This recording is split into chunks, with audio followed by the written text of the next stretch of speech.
I may not be what you want, yeah, but I'm all you'll ever need. Kids in Brooklyn. All right, this is where we're at right now. So I just got back the car yesterday from the tune. Drove amazing on the way home. I was blown away by how high I could rev this little B16 motor. You know, my turbo D16 did not rev this high. This thing is redlining at like 8,500 RPM is where we set it at. How we set it up at that, and it felt amazing. The car feels really good. I mean, it's not torquey because it is a B series, but it revs out and it definitely pulls, so it feels good.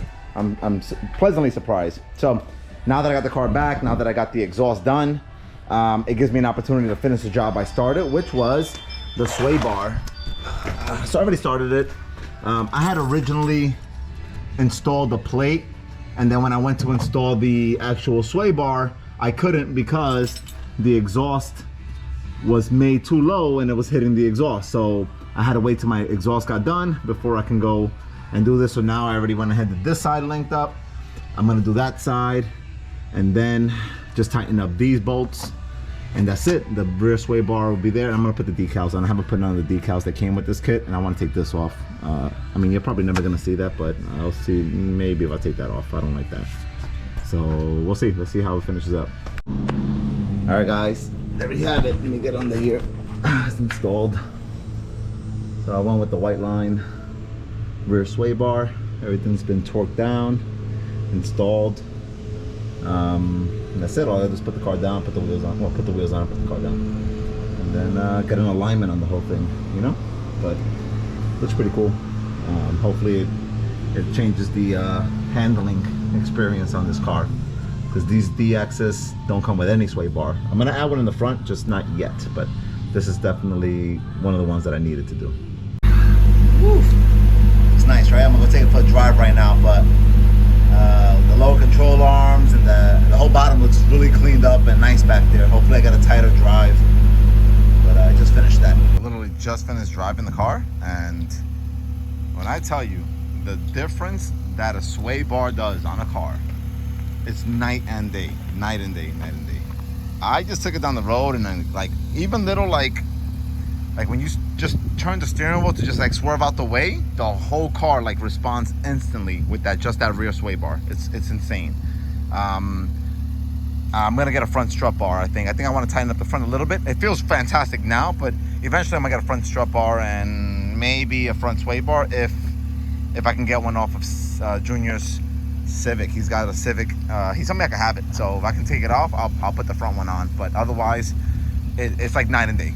If you don't already have one, meaning Eric, if you're gonna put one on the Integra, put one on the back, bro. It's your driving experience is gonna be unreal. All right, so the new seats came in. I'm gonna start assembling them. I'm not gonna go through the whole process. I'm just gonna put them together and show what they look like when it's finished. But these are the BRAUM seats, BRAUM.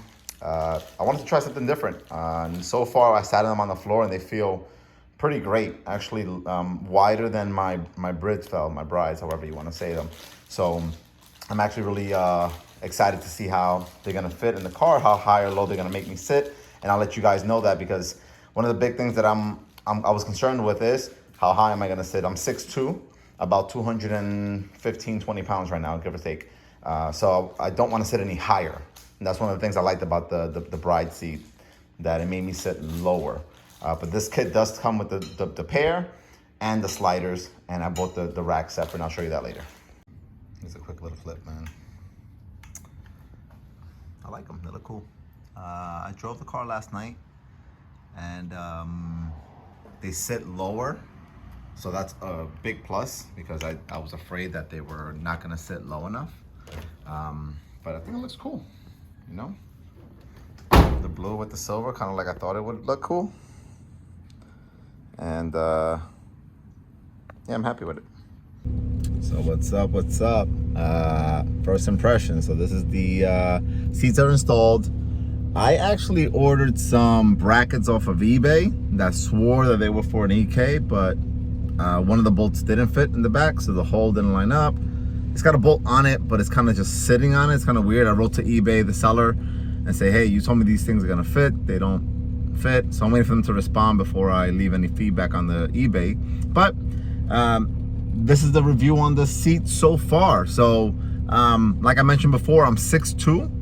One of my biggest things is having a seat that doesn't make my head touch the ceiling, right? Oh look, that was when I was working on the car, a little dirty.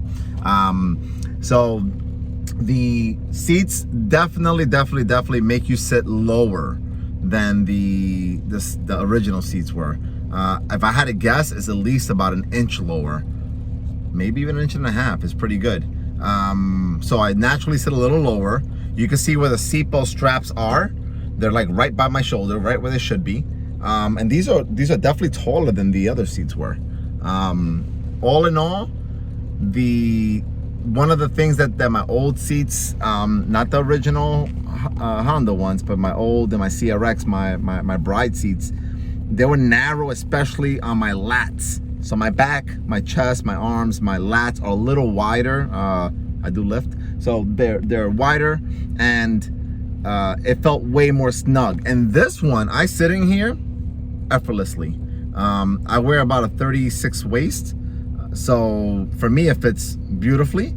I think that if you're smaller, you might bounce around in it a little bit, to be honest with you. But if you're a tall guy or girl, this is definitely going to be a seat that's comfortable for you. The padding on this is not as forgiving as the bride were, if I had to say anything. I felt like in the under the thighs, let me see, can I show a little bit here? This is very narrow, so you don't really have much of a support on your thigh, I guess. Maybe because I'm too tall, or I would have liked this to be a little higher. One of the things I liked about the brides that I had on my CRX were this bottom piece was removable, so if I needed to, I could have probably made thicker ones. This is all one piece here, so you pretty much get what you get. The material itself, one of the things that I couldn't really tell on the website is, you know, it's a soft material, but in the sense that it's not like leather, it's like a fabric. But this material still isn't exactly, it's not exactly like smooth, if I had to say. It's kind of a little rough, and I guess that's the idea, because if you're using these for any track days, you're not gonna slide around in it for sure. It's rougher than I had anticipated being. I was hoping that it was gonna be a little less rough, but for the most part, it does look like they're gonna be durable. Now I got 2 kids, and we'll see when I throw them in the back on those days that we decide to take this car out, you know, how it holds up with the kids in and out of the car, me in and out of the car. But they do seem like they're gonna be durable, in the sense of they're not gonna wear that often, I think, in the normal spots where the seats wear, which is, you know, usually down here or over here. It seems like this is gonna hold up pretty good. So all in all, though, I like the look. Is what I envision with this color combo. Car's going out to paint in about a week from now, the video. So about November 7th, it should go out to paint to get a full respray. And I'm still waiting for the steering wheel. Let's see, can I flip this? I probably cannot flip it. So I'm still waiting for the steering wheel. So that'll be the next thing. Right now I just have the stock Honda steering wheel. So that's my update on the seats.